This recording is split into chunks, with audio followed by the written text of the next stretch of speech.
শবে কদর পাওয়ার সহজ উপায় কি? শবে কদরের রাত যেহেতু একেবারেই চূড়ান্তভাবে ফিক্সড কোনো রাত নয়, সেজন্য শবে কদর পাওয়ার উপায় হলো রমজানের শেষ দশকের প্রত্যেকটা রাতে ইবাদত করা। প্রত্যেকটা রাতে ইবাদত করার যদি সুযোগ না হয়, তাহলে কমপক্ষে বেজোড় রাতগুলোতে ইবাদত করা। নবী সাল্লাল্লাহু আলাইহি ওয়াসাল্লাম বলেছেন, তাহাররাউ লাইলাতুল কদরি ফিল বিদরি মিনাল আশরিল আওয়াখিরি মিন রমাদান। রমজানের শেষ দশকের বেজোড় রাতগুলোতে তোমরা কদর তালাশ করবে। তার মানে এর মধ্যে যে কোনোটা হতে পারে।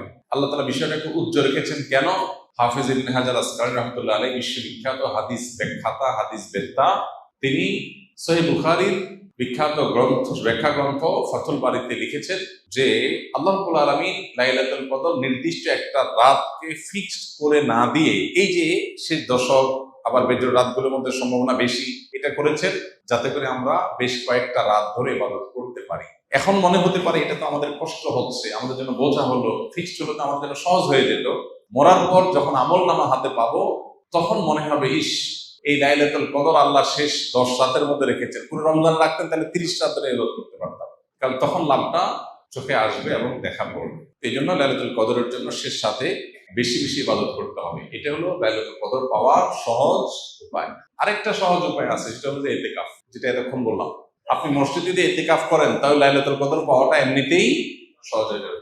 এমনকি ইতিকাফকারী ব্যক্তি, যদিও শেষ দশকে নবী সাল্লাল্লাহু আলাইহি ওয়াসাল্লাম রাত জেগে থাকতেন, যদি কোনো কারণে তিনি ঘুমাতে হয়েছে, ঘুমিয়েছিলেন, তারপরে ইতিকাফকারী ব্যক্তি ঘুমাইলেও সেটা ইবাদতের মধ্যে। বাসার ঘুম আর মসজিদে ইতিকাফকারী ঘুমের মধ্যে পার্থক্য আছে। মসজিদে অবস্থানটাই ইটসেলফ একটা ইবাদত।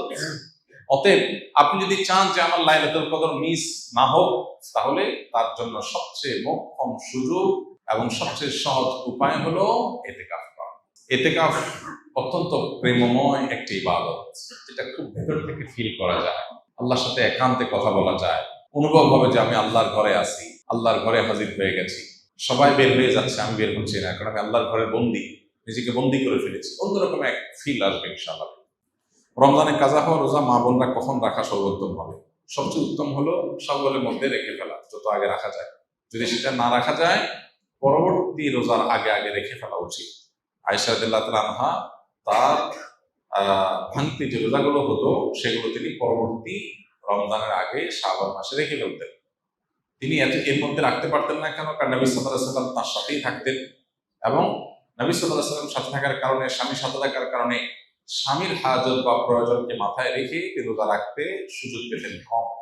এদিকে শাবান মাসে নবী বেশি বেশি নফল রোজা রাখতেন, ওই সুযোগে তিনি তার রোজাগুলো রেখে ফেলতেন। এই জন্য শেষ সময় হলো পরবর্তী রমজান রাখা। কোনো কারণে যদি সেটাও কেউ না পারে, তারপরে রাখলেও আদায় হয়ে যাবে। রোজা রেখে কোন আমলগুলো করলে সওয়াব সবচেয়ে বেশি? রোজা রেখে সবচেয়ে গুরুত্বের সাথে যে বিষয়টা খেয়াল করা দরকার, সেটা হলো সকল প্রকার গুনাহ থেকে বেঁচে থাকা।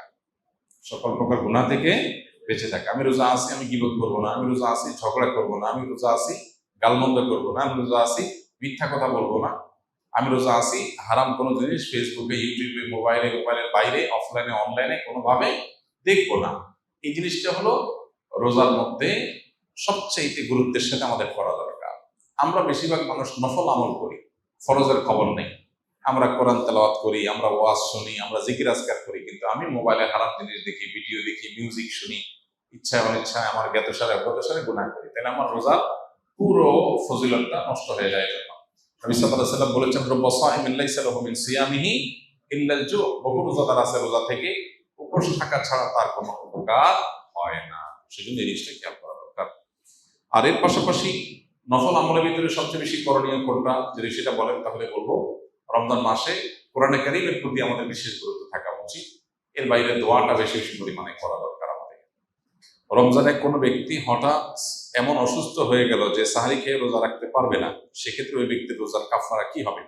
কারণ যদি আসলে রোজা রাখার মতো সামর্থ্য না থাকে, তাহলে তার কাফারা হবে যে তিনি এই রোজার জন্য পরবর্তীতে রোজা রাখবেন। আল্লাহ বলেছেন, ফামান কানা মিনকুম মারিদান আও আলা সাফারিন ফাইদ্দাতুম মিন আইয়ামিন উখরা। যে ব্যক্তি অসুস্থ হবে অথবা সফরে থাকবে, সে অন্য সময় সে রোজা রেখে দিলে আদায় হয়ে যাবে, গুনাহ হবে না। কিন্তু অসুস্থতাটা এমন লেভেলের অসুস্থতা হইতে হবে যে এই অসুস্থ অবস্থায় তার রোজা রাখার কোনো সুযোগ নাই, রাখলে তার জীবনহানি বা অসহনীয় কষ্ট হবে। হালকা একটু জ্বর হলো, একটু সর্দি হলো, একটু পেট খারাপ হলো, আর এমনি রোজা ভেঙে ফেললাম, ঠুনকো অজুহাতে রোজা ভাঙা যাবে না। আসুন্নাহ ফাউন্ডেশন, উম্মার স্বার্থে সুন্নাহর সাথে।